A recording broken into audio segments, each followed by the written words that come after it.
Malam itu, di sebuah rumah sederhana di pedesaan Garut, seorang gadis berusia 17 tahun duduk di pojok kamar. Matanya kosong, tubuhnya menggigil, dan ia belum makan selama 3 hari. Ketakutan terlihat jelas di wajahnya. Setiap kali keluarganya bertanya, ia hanya berbisik, "Takut, takut." Kecurigaan mulai muncul sejak kepulangannya saat Lebaran, Mei 2021. Hikmat Dijaya, pamannya, memperhatikan perubahan fisiknya. Perutnya tampak membesar, wajahnya sedikit membengkak, seperti seseorang yang tengah mengandung. Namun, yang lebih mencengangkan adalah sikapnya. Gadis yang dulu ceria itu kini terlihat murung dan selalu menghindari pembicaraan. Keluarga awalnya tak ingin berpikir buruk.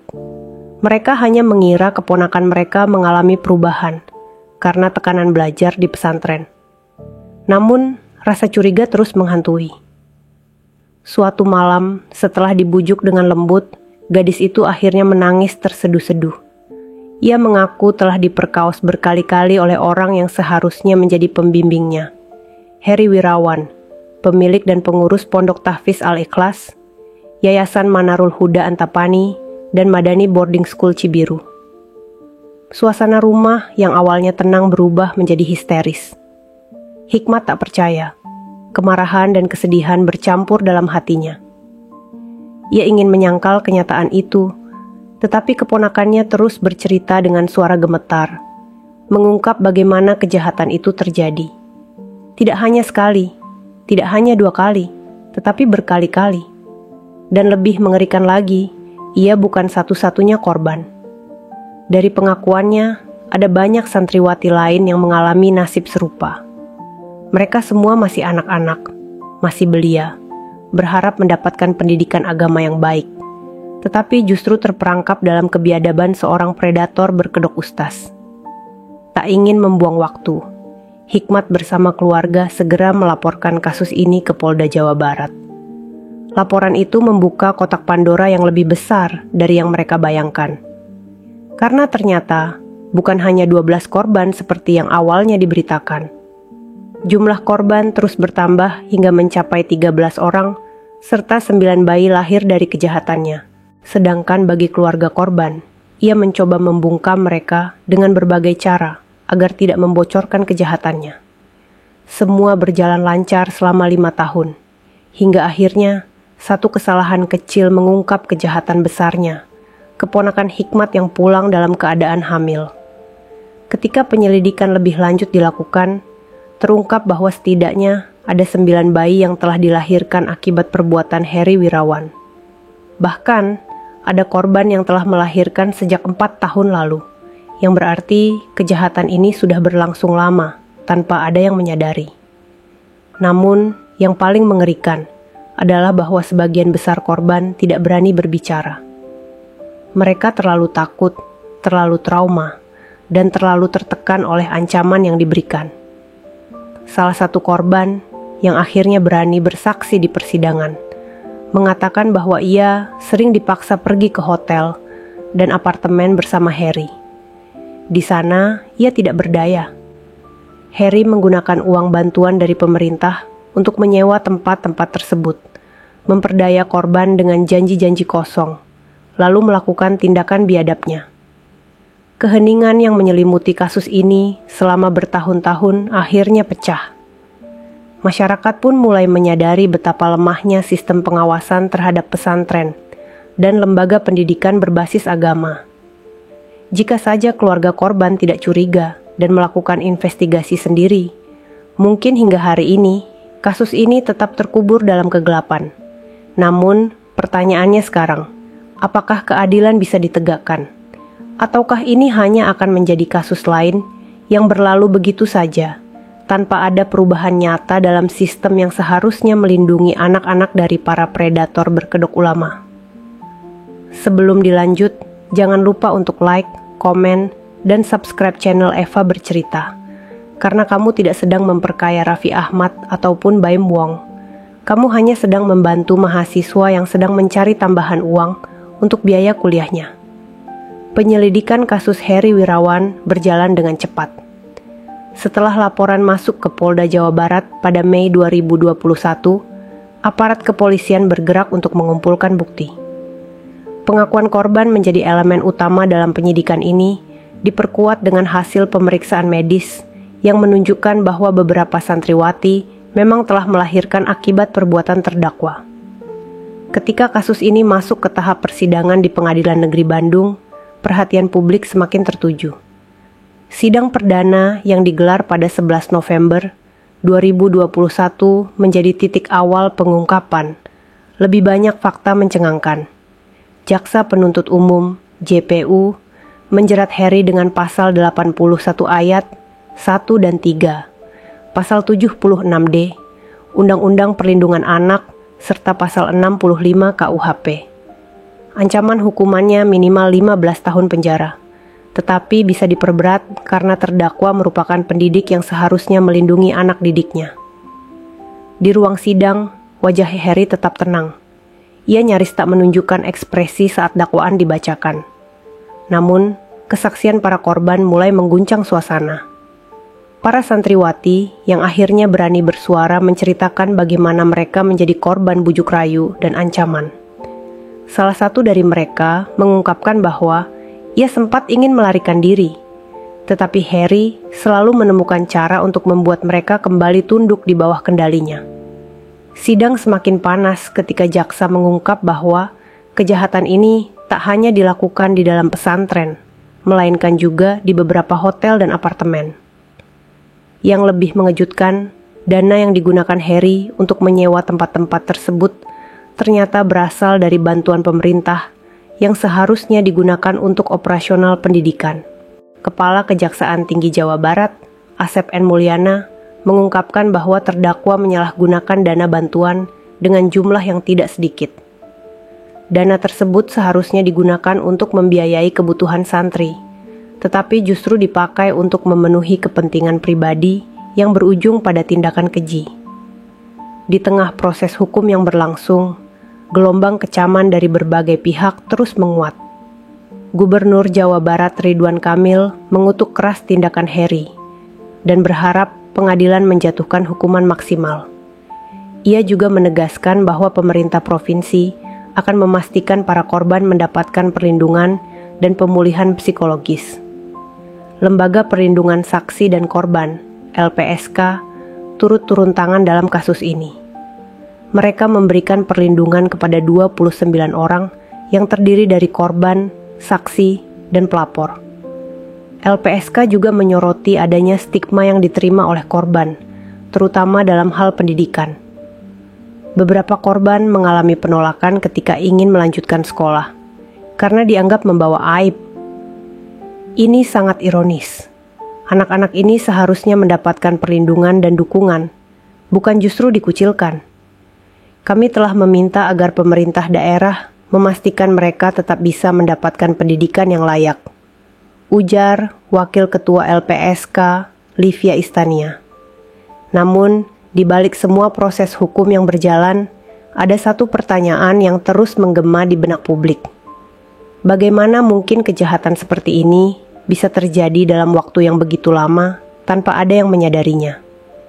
Kasus ini membuka mata banyak pihak bahwa pengawasan terhadap pesantren di Indonesia masih memiliki banyak kelemahan. Pesantren seringkali berdiri tanpa sistem kontrol yang ketat, terutama dalam hal perizinan dan pengelolaan internal. Kementerian Agama akhirnya turun tangan dengan mengambil langkah drastis. Setelah kasus ini mencuat, izin operasional pesantren Manarul Huda Antapani langsung dicabut.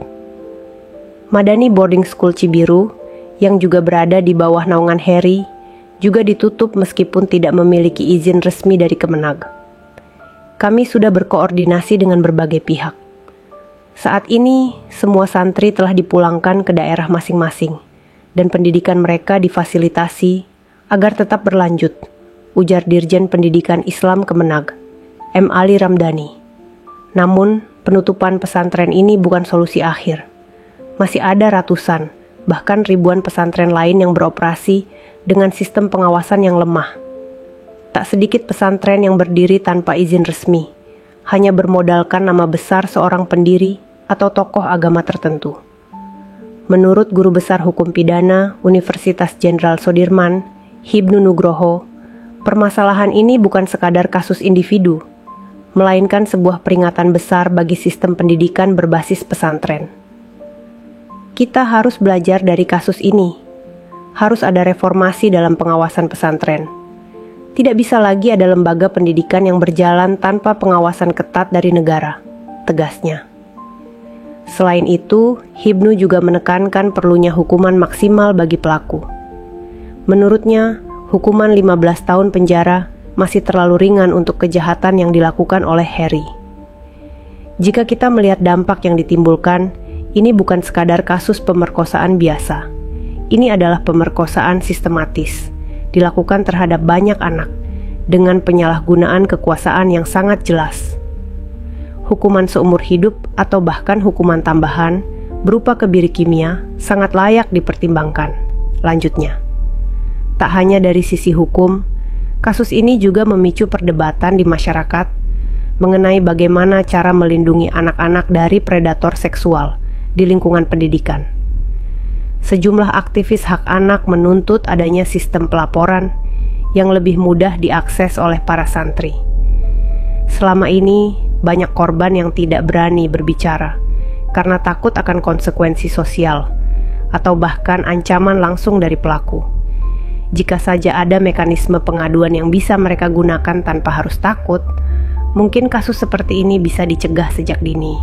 Di sisi lain, ada pula desakan agar pemerintah lebih tegas dalam mengawasi lembaga pendidikan berbasis keagamaan. Tak bisa lagi ada pesantren yang berdiri tanpa izin dan tanpa sistem pengawasan yang jelas. Namun, apakah perubahan ini benar-benar akan terjadi? Ataukah kasus ini hanya akan menjadi berita besar sesaat, lalu menghilang tanpa ada perbaikan nyata dalam sistem yang ada? Yang jelas, satu hal tidak bisa dibantah.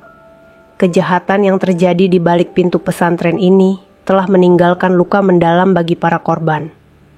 Luka yang mungkin tak akan pernah benar-benar sembuh. Pasca pengungkapan kasus ini, nasib para korban menjadi perhatian utama. Trauma yang mereka alami tidak hanya berasal dari kekesaran seksual yang mereka hadapi, tetapi juga dari tekanan sosial yang muncul setelah kasus ini mencuat.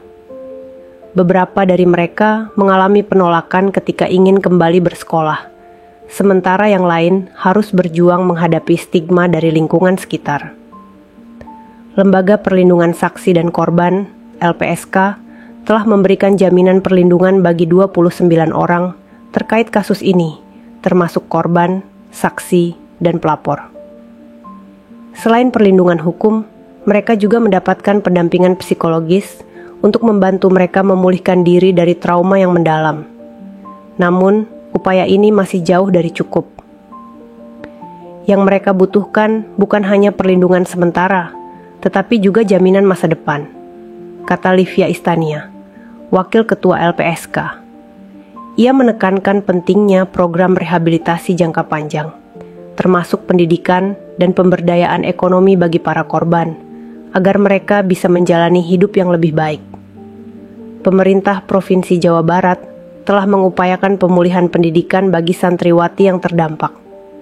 Gubernur Ridwan Kamil memastikan bahwa mereka akan mendapatkan akses pendidikan baru di lingkungan yang lebih aman. Namun, realisasinya masih menemui kendala, terutama karena adanya resistensi dari beberapa pihak yang masih memandang kasus ini sebagai aib yang sebaiknya ditutupi. Selain korban, anak-anak yang lahir akibat tindakan keji ini juga menjadi perhatian. Mereka berhak atas identitas hukum, perlindungan, dan dukungan penuh dari negara. Namun, hingga kini, skema perlindungan jangka panjang bagi mereka masih belum jelas.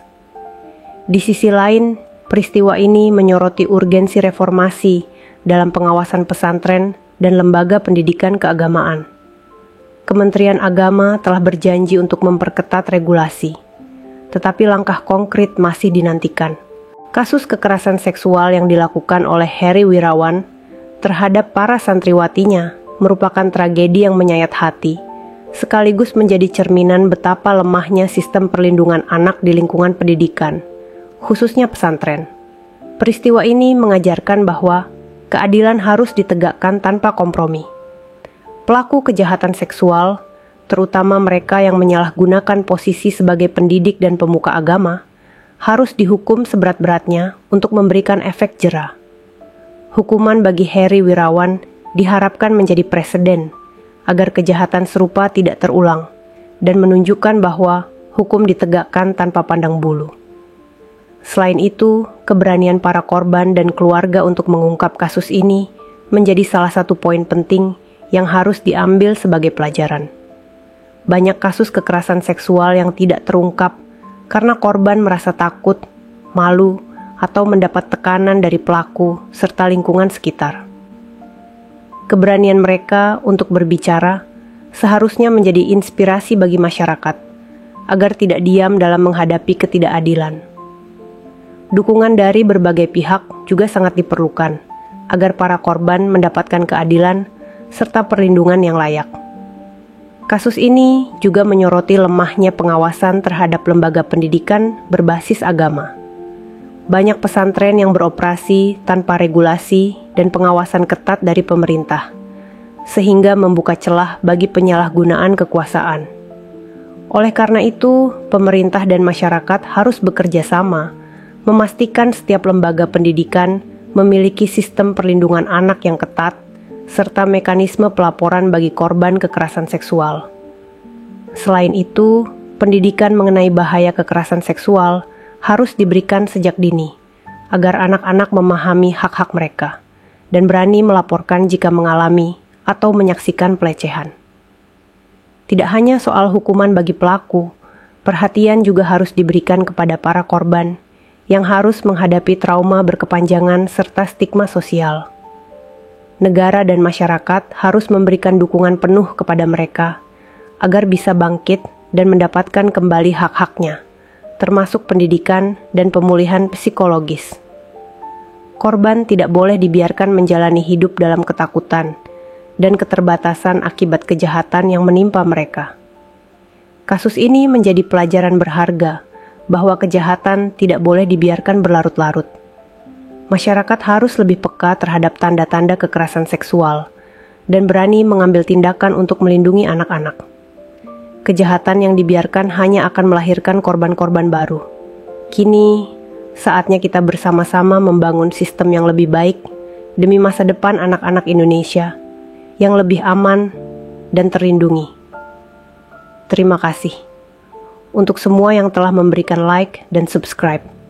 Saya berdoa, semoga Tuhan membalas kebaikan kalian dengan pahala yang berlipat, dilimpahi kebahagiaan, kesuksesan, dan rezeki yang melimpah.